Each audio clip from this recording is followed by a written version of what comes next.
So hello welcome guys, मेरे संग आपका हमारे चैनल से इन्वेस्टमेंट्स पे हारी स्वागत करता हूँ। ठीक है, तो आज का जो हमारा वीडियो होने वाला है वो पूरी तरीके से होने वाला है इन्फ्लेशन के ऊपर।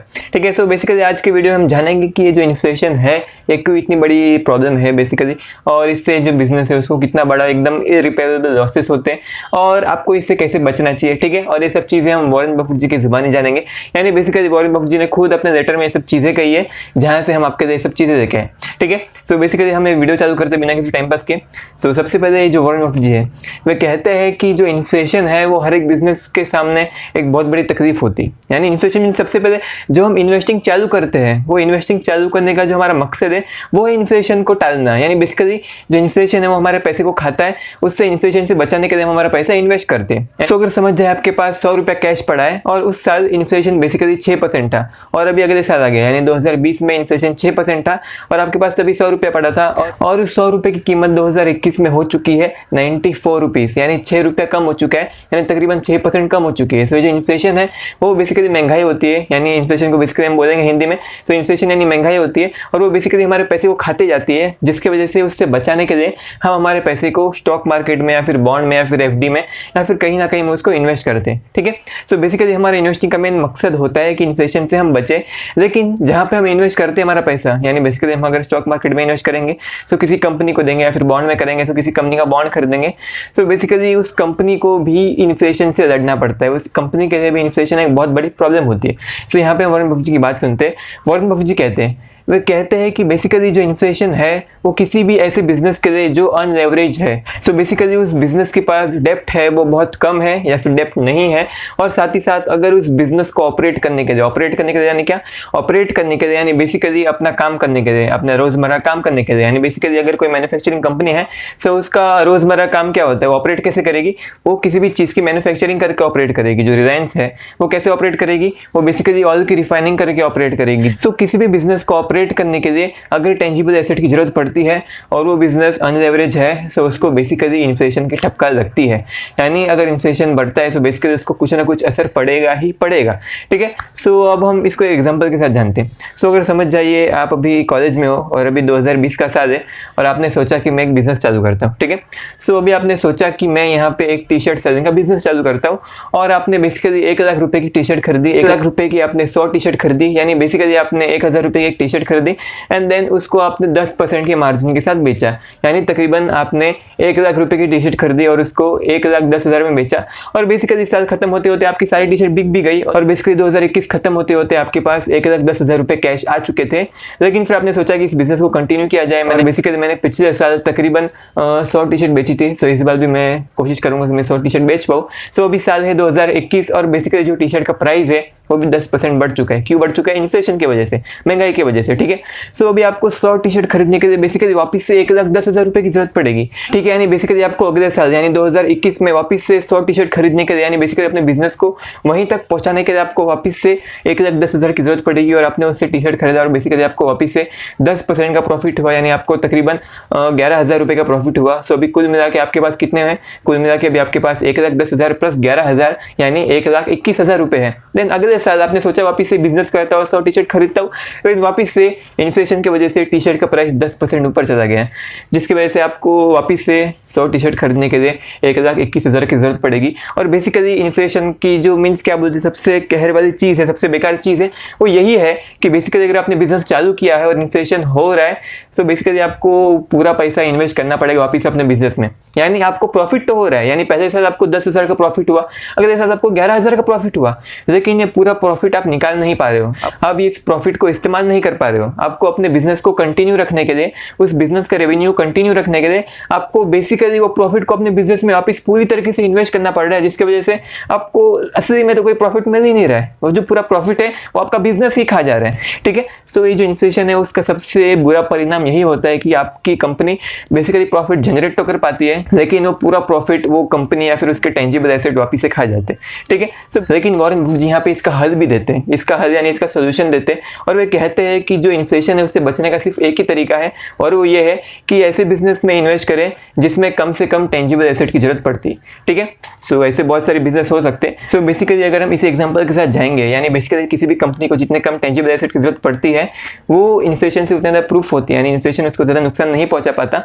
सो उसी तरीके से जो IT बिजनेस है वो IT इन्फ्लेशन में बहुत अच्छा परफॉर्म करती है। ऐसा क्यों? क्योंकि उसको टेंजिबल एसेट की बहुत कम जरूरत पड़ती है, यानी उसको तकरीबन सिर्फ एक ऑफिस स्पेस की जरूरत पड़ती है, सिर्फ कुछ कंप्यूटर्स की जरूरत पड़ती है, और इससे ज़्यादा उसको किसी और चीज़ की जरूरत नहीं पड़ती, जिसकी वजह से उसके जो टेंजिबल एसेट्स है वो बहुत कम है, जिसके वजह से उसको इन्फ्लेशन की इतनी ज़्यादा मार नहीं लगने वाली, जिसकी वजह से इन्फ्लेशन उसको इतना ज़्यादा कुछ नुकसान नहीं पहुंचा पाएगा। ठीक है, सो बेसिकली आप IT में इन्वेस्ट कर सकते हो या फिर ITC में इन्वेस्ट कर सकते हो। लेकिन अगर हम यहाँ पे हमारे T-शर्ट वाले एग्जांपल में वापस एक बार देखेंगे, सो इससे हमें पता चलेगा कि यहाँ पे जो हमारी जो अर्निंग्स है, यानी हम असली में हमारे बिजनेस से कुछ प्रॉफिट निकाल पाएंगे। कब निकाल पाएंगे? तभी प्रॉफिट निकाल पाएंगे जब जो हमारी जो नेट अर्निंग्स है, यानी हमारी जो अर्निंग्स है वो हमारे नेट वर्किंग कैपिटल नीड से बहुत ज़्यादा है। अभी वर्किंग कैपिटल नीड क्या होती है? वर्किंग कैपिटल नीड यानी बेसिकली किसी भी कंपनी को अपना 1 साल का काम करने के लिए, 1 साल तक ऑपरेट करने के लिए कितने पैसे जरूरत पड़ती है। ठीक है, सो बेसिकली उसको रॉ मटेरियल खरीदने के लिए, उसको अपने स्टाफ की पगार देने के लिए, सब चीज़ें करने के लिए 1 साल में कितनी ज़रूरत पड़ती है पैसे की। ठीक है, सो उसको हम बोलेंगे वर्किंग कैपिटल नीड। सो अगर एक कंपनी को ऑपरेट करने के लिए तकरीबन 10 रुपये की जरूरत पड़ती है और वो कुल मिला के 20 रुपये कमा रही है, तो बेसिकली अगले साल उसको वापस 10 रुपये है इसमें इन्वेस्ट करना पड़ेगा, और बाकी का जो प्रॉफिट का 10 रुपये है वो रियल प्रॉफिट अपने मालिक को दे सकती है या फिर वापस से कहीं और इन्वेस्ट कर सकती है। लेकिन अगर उसकी जो वर्किंग कैपिटल नीड है वो 10 रुपये की है और कंपनी प्रॉफिट भी सिर्फ 11 रुपये का जनरेट कर पा रही है, और बेसिकली अगले साल अगर उस कंपनी को बिजनेस में रहना है तो उसको अपने प्रॉफिट में यानी बेसिकली 11 रुपये में से 10 रुपये वापस अगले साल इन्वेस्ट करना ही पड़ेगा, और बेसिकली उसके पास रियल प्रॉफिट सिर्फ 1 रुपये का बच जाता है। ठीक है, पर यहीं पे काम आता है लेवरेज। लेवरेज यानी क्या? लेवरेज यानी बेसिकली उधार। ठीक है, सो अगर समझ जाइए, यहाँ पे हम T-शर्ट वाला एग्जांपल देते हैं, यानी बंदे को वापस से 2021 में T-शर्ट खरीदने के लिए, 100 T-शर्ट खरीदने के लिए बढ़े हुए प्राइस के साथ, यानी 1100 रुपये की एक T-शर्ट खरीदने के लिए उसको 1,10,000 रुपये की जरूरत पड़ी थी, और उसके पास बेसिकली 1,10,000 रुपये ही थे, और बेसिकली उसमें 10,000 उसका प्रॉफिट था। सो अभी वो चाहता है कि मैं सिर्फ 1 लाख ही अपने बिजनेस में वापस इस्तेमाल करूँ और बाकी का 10,000 में कहीं और सजाऊँ। सो वो बेसिकली लोन ले सकता है या फिर किसी से पैसे उधार ले सकता है। सो उसने समझ जाए 10,000 रुपये के लोन लिए, उसने 10,000 रुपये उधार दिए। सो बेसिकली जो प्रॉफिट होगा, यानी बेसिकली उसके पहले साल का जो प्रॉफिट था, 2020 का जो 10,000 का प्रॉफिट था, वो तो वो इस्तेमाल कर पाएगा, वो अपने पास रख पाएगा, और साथ ही साथ जो दूसरे साल का जो प्रॉफिट होगा यानी 11,000 का प्रॉफिट होगा, उसमें से कुछ पैसा उसको इंटरेस्ट के रूप में देना पड़ेगा, लेकिन बाकी का पैसा वो अपने पास रख पाएगा।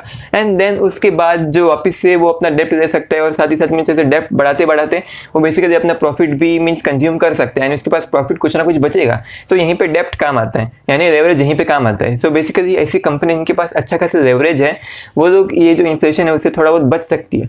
सो अभी बेसिकली अगर आपको पता नहीं है कि ये लेवरेज क्या होता है, लेवरेज मल्टीपल कैसे काउंट कर सकते हैं, और बेसिकली इसके बारे में आपको डिटेल में जानना है, सो आप प्लीज़ हमें नीचे कमेंट सेक्शन में बता दीजिएगा, हम उसके ऊपर एक डेडिकेटेड वीडियो बना देंगे। ठीक है, क्योंकि मीन्स ये जो टॉपिक है बहुत इंपॉर्टेंट है और बहुत बड़ा टॉपिक है। ठीक है, सो यहीं पे लेवरेज काम आता है। सो बेसिकली हम उसकी बात को छोड़ेंगे। सो लेवरेज को छोड़ के अगर हम देखेंगे, सो किसी भी बिजनेस को ग्रेड बनने के लिए, यानी एकदम अच्छा बिजनेस होने के लिए, उसको ऐसा होना चाहिए कि मीन्स उसकी जो अर्निंग्स है वो उसके वर्किंग कैपिटल नीड से बहुत ज़्यादा होनी चाहिए। और यहीं पे वॉरेन बफेट जी बात करते हैं सीज कैंडी की। सीज कैंडी उनके हिसाब से एक बहुत ग्रेट बिजनेस है। ऐसा क्यों?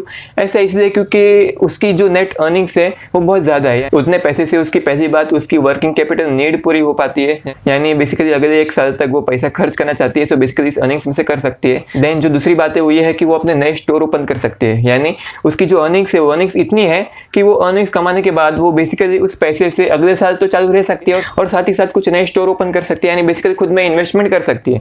यानी कुल मिला के उसकी अर्निंग्स का 2 हिस्से होंगे, एक इन्वेस्टमेंट में आएगा और एक वर्किंग कैपिटल नीड्स में आएगा। सो ये जो वर्किंग कैपिटल नीड्स है वो जितनी कम होती जाती है उतना ज़्यादा अच्छा होता है। ठीक है, सो बेसिकली ये जो सीज कैंडी वो इतनी अच्छी कंपनी इसलिए है क्योंकि 1 साल में जितना पैसा कमाती है वो उसके वर्किंग कैपिटल नीड से बहुत ज़्यादा है, और बेसिकली वर्किंग कैपिटल नीड उस पैसे में से माइनस करने के बाद उसके पास अच्छा खासा पैसा बच जाता है, जिसकी वजह से वो नई दुकानें खोल सकती है। यानी सीज कैंडी बेसिकली चॉकलेट का बिजनेस करती है, वो यहाँ पे रिटेल दुकान खोलती है चॉकलेट का। सो बेसिकली उसको अपनी ज़्यादा चॉकलेट बेचने के लिए ज़्यादा दुकान खोलने की जरूरत पड़ेगी। सो बेसिकली वो यहाँ पे खुद में इन्वेस्टमेंट कर सकती है अगर वो यहाँ पे उसकी वर्किंग कैपिटल नीड सेटिस्फाई कर पाती है अपनी अर्निंग से। ठीक है, सो बेसिकली इसे वॉरेन बफेट जी कहते हैं कि सीज कैंडी एक बहुत अच्छा बिजनेस है। और वो यहाँ पे कहते हैं कि जब 1983 का टाइम चल रहा था, यानी जब उन्होंने वॉरेन बफेट जी ने ये बात कही थी, वे कहते हैं कि 1983 में जो इन्फ्लेशन था, ये जो महंगाई थी वो बहुत ज़्यादा थी, यानी तकरीबन हर साल चीज़ों के दाम तकरीबन 9 से 15% के आजू बाजू के रेट से बढ़ रहे थे, जिसके वजह से हर एक कंपनी को फटकार लगी। सीज कैंडी जितनी इतनी अच्छी कंपनी जिसको इन्फ्लेशन का इतना ज़्यादा असर नहीं होता है, उसको भी फटकार लगी और बेसिकली हमें उस कंपनी में वापस से $8 मिलियन ऐड करने पड़े। यानी बेसिकली उस कंपनी को प्रॉफिटेबल रखने के लिए हमने उसमें वापस से $8 मिलियन इन्वेस्ट किए। ठीक है, यानी वे कहते हैं यहाँ पे कि बेसिकली एक इतना अच्छा बिजनेस होने के बावजूद हमें $8 मिलियन वापस से उस बिजनेस में इन्वेस्ट करने पड़े।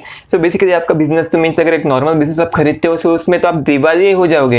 यानी बेसिकली आपको कितना पैसा उसमें इन्वेस्ट करना पड़ेगा उस बिजनेस को सिर्फ प्रॉफिटेबल रहने के लिए, या फिर मीन्स अगर समझ जाए जो सीज कैंडी वो इतना ग्रेट बिजनेस है, उसको मूव करने के लिए इतने इन्फ्लेशन में उसको भी $8 मिलियन की जरूरत पड़ी। तो बेसिकली अगर कोई और कंपनी रहेगी जो बैड होगी या फिर इतनी ज़्यादा अच्छी नहीं होगी, उसको इन्फ्लेशन में जिंदा रहने के लिए कितने पैसे जरूरत पड़ेगी और वो पैसा कहाँ से निकालेगी? अगर उसके पास इतने अच्छे इन्वेस्टर नहीं होंगे तो बेसिकली उसको उधार लेना पड़ेगा, और उधार लेके आपको पता है कि किसी भी कंपनी की बेसिकली बैलेंस शीट और बेसिकली उसकी कंडीशन कितनी ज़्यादा खराब हो सकती है, जिसके वजह से वॉरेन बफेट जी कहते हैं कि आपको ऐसी कंपनी में ज़्यादा इन्वेस्ट नहीं करना चाहिए। जिसके वजह से वॉरेन बफेट जी यहाँ पे कहते हैं कि आपको सिर्फ एकदम ग्रेट बिजनेस में ही इन्वेस्टमेंट करना चाहिए। अगर हम यहाँ पे देखेंगे तो जो सीज कैंडी थी वो एक ग्रेट बिजनेस थी, वो नॉर्मल इन्फ्लेशन के टाइम में अच्छा खासा परफॉर्म कर रही थी।